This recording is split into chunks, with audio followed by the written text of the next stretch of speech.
दुनिया बदल गई थी 1 मिनट के लिए कि अब क्या करेंगे, और सेटल होते होते 6 महीने लग गए वापस ज़िंदगी में आते। अच्छा निम्रा, ज़िंदगी का सबसे मुश्किल लम्हा कौन सा था? पेरेंट्स की डेथ, बस इसके अलावा तो कुछ नहीं हो सकता। बस मम्मा की दफ़ा तो बहुत टफ था, पर बाबा थे संभालने के लिए। बाबा की दफ़ा दुनिया बदल गई थी 1 मिनट के लिए कि अब क्या करेंगे, और सेटल होते होते 6 महीने लग गए वापस ज़िंदगी में आते।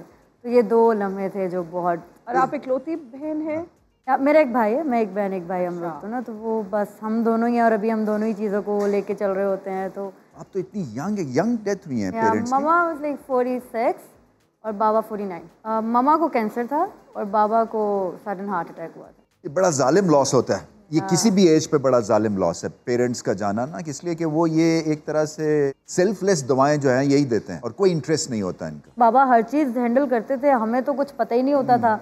लाडले लाडले 2 बच्चे हैं और पता है ये भी हो रहा है वो भी हो रहा है, खाओ पियो ऐसी करो, वो वाला सिस्टम था। बाबा के बाद लगा ओ माय गॉड अब क्या होगा, अब कैसे करेंगे। अजहर अली, जो आपकी एक बहुत सारी अचीवमेंट्स हैं करियर में, एक जो खास अचीवमेंट है वो MCG में डबल 100। जी। अब ऑस्ट्रेलिया में हम लोग खेले हुए हैं, बहुत मुश्किल होता है वहाँ रन्स करना क्योंकि आपकी फाउंडेशंस को हिला देती है वहाँ की पिचेस। कितना बड़ा चैलेंज था और क्या समझ के आप खेलते रहे ये? एक तो ऑब्वियसली उस टाइम पे मेरी फॉर्म बहुत अच्छी थी। एक तो इंग्लैंड का बड़ा टफ सीरीज़ खेली, फिर बहुत अच्छा बैलेंस बन गया था मेरा। तो मैंने उसके बाद ट्रिपल सेंचुरी भी की दुबई में, उसके बाद ऑस्ट्रेलिया गए, पहले टेस्ट मैच में भी रन की। लेकिन MCG एक बहुत ऐसा टेस्ट मैच होता है जो बॉक्सिंग डे टेस्ट मैच, वो मेरी लाइफ में भी एक ही आया है, बट ऑस्ट्रेलिया के लिए वो one of the biggest sports event होता है उनका। तो उसके अंदर उसमें खेलना, उसमें परफॉर्म करने की एक बहुत डिटर्मिनेशन थी। जैसे सेट हुआ फिर कोशिश थी कि सेंचुरी करूं, ऑस्ट्रेलिया की सरजमीन पे सेंचुरी करना एज ए सब कॉन्टिनेंट बैट्समैन बहुत बड़ी चीज़ है, बहुत बड़ी बात। तो वो जब 100 हो गया तो 100 के बाद फिर मेक श्योर करना है कि यार बड़ी सेंचुरी करनी है। बट देन अगेन फोकस, बारिश भी हो रही थी बार बार, तो आई थिंक कि वो एक दिन ऐसा था। और उसके बाद एक और चीज़ मैं आपको शेयर ऑफ द फील्ड की करूं कि मेरी बेगम जब भी साथ होती थी मैं जल्दी आउट हो जाता था।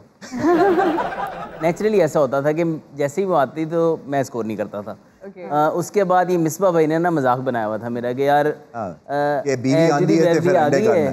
तो बस उस सीजन 10 ही गए हैं। जिस सीरीज़ में मैंने ट्रिपल सेंचुरी की ना, उसमें बेगम सिर्फ 3 दिन के लिए आई और मैं पहली बॉल पे आउट हो गया। तो मैं वापस आया तो यासिर शाह बाहर बैठा हुआ, तो मैं बैट उतार के, शारजा स्टेडियम में मैच था, तो मैं बैट वापस आके बैठ गया। तो यासिर शाह की ना हंसी निकल गई और मुझे उस टाइम पे, आपको पता है जब बैट्समैन आउट हो गया गुस्सा चढ़ा, मुझे चढ़ गया गुस्सा। मैंने उस टाइम पे मिसबा भाई को बाजी, मैं कही जब तक मैं स्कोर नहीं करूँगा बेगम मेरी साथ है। तो वो उस टेस्ट मैच में एक वन ऑफ द रीज़न ये थी कि वो साथ थी और वो ग्राउंड में बच्चे भी मौजूद थे, बेगम भी मौजूद थी। मैंने कहा मैंने साबित करना कि इससे फ़र्क नहीं पड़ता, ये सिर्फ आप इस टीम को कैसे डबल सेंचुरी अब ये लगाएगा इसमें से कोई? क्या आपके बैटिंग पॉइंट ऑफ व्यू से क्या गलती हो रही है?